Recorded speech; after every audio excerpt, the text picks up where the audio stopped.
Next step, ito, nag-prepare na kami ng pasta. Ayan yung pasta natin kasi 30 servings kami. Dito na kami ng marami. So, per 1 serving, 130 grams. Ayan, meron tayong may Macdo type eh. 130 pasta. I think exact, not exact, pwede na yan. And then, init yung panlara sa ang panlara. Ang aircon yun, tingin. So, ito siya, hot water na siya. Kita nyo na, meron niya kalayo sa iba, sa ubos. So, purpose is, since malamig yung pasta, para mainit siya, kailangan natin siya i-soak into hot water. Bakit natin make it dry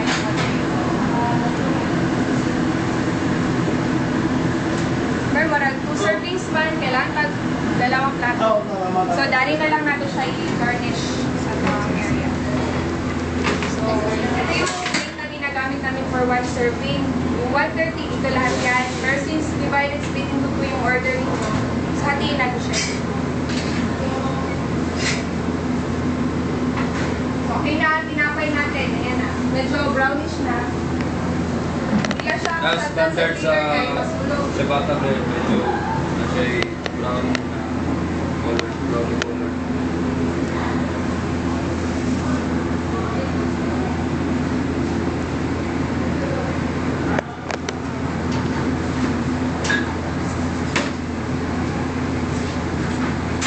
necessary extra oats.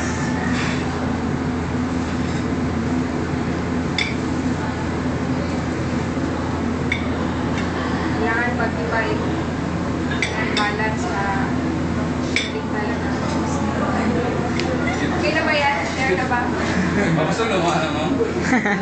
Oo, mag-iikot sa ano. So, tama na. Lugit mo kay mura dito makaundari kay merienda lang siya. So, since isang plato, kasi platter yung mangyayari, side na lang natin siya. Meron pa kayong mga cupcakes dyan sa side. Pero sa regular serving namin, isang plato talaga yan. Kailan mo, igaw mo. Igaw na po.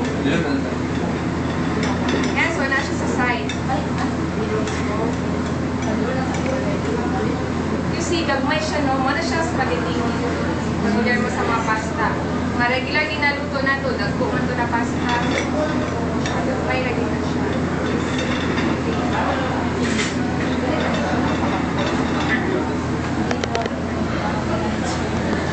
Siguro ko din mukha. 1 week mukha ako.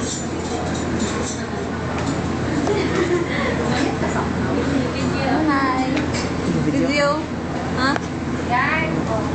Ito yung mix sauce. Yan yung secret recipe namin. Na kahit kami sa store, di namin alam kung anong meron dyan. Kasi we have our commissary or sa office namin, sila yung gumagawa ng mga pang-toppings namin for our food. So, the instructions namin, lagay natin ng alpine. Alpine yan na so, anong size ba? 1 pin. 1 pin lang. Try lang siya. Sabi na pag-libutan siya, tuloy na sa pasta. Gamay lang siya kay, naman siya, ang mix sauce. Concentrate. More flavor na give me, mix na nilaan.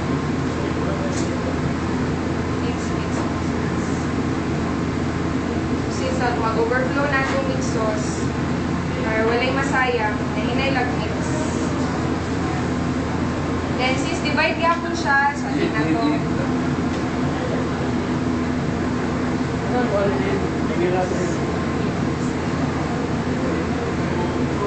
So, isa lang ang mo ang i-demo kay since nga naman gapon yung kaon ng tanan.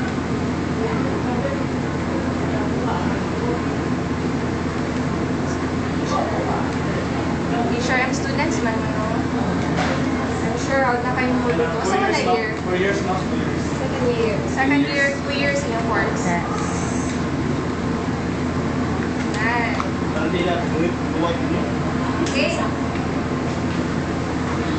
Okay, So once that's microwave na natin siya. Double bread. Be sure that your microwave is always being Kasi yung microwave natin, and then isang simple for the microwave, hindi kayo hindi mo sa doon, right? Grabe ang radiation niya, possible magsusubuan, brain damage. Ma'am, dapat may pangko. Kami namin mga extra power. Kitchen mo, ma'am. Shield na siya for mga radio radiation. radio radiation. 150 seconds ang regular. Pero gidivide pa na siya. Sunod na yun, ha?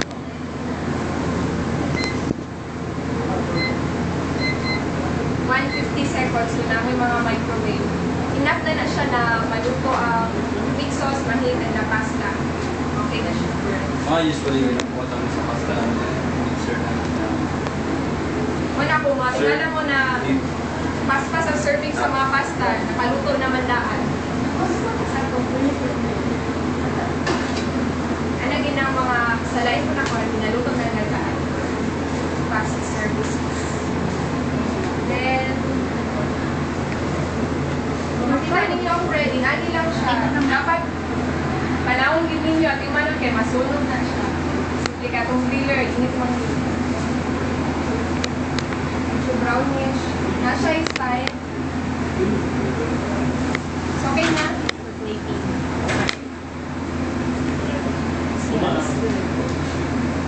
Yan. So, muna siya ang output sa atong microwave. So, since messy kayo, kailangan ko siya lutuan.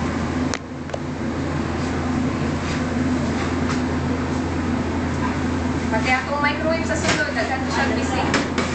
Na naka-kuhay ka, hugaw. Ang messy. Umot akong ano, akong pit sauce. That is mga sikreto. Okay, so that's all. All we have to do is the toppings. This is a Parmesan cheese. Familiar with Parmesan? Powdered cheese.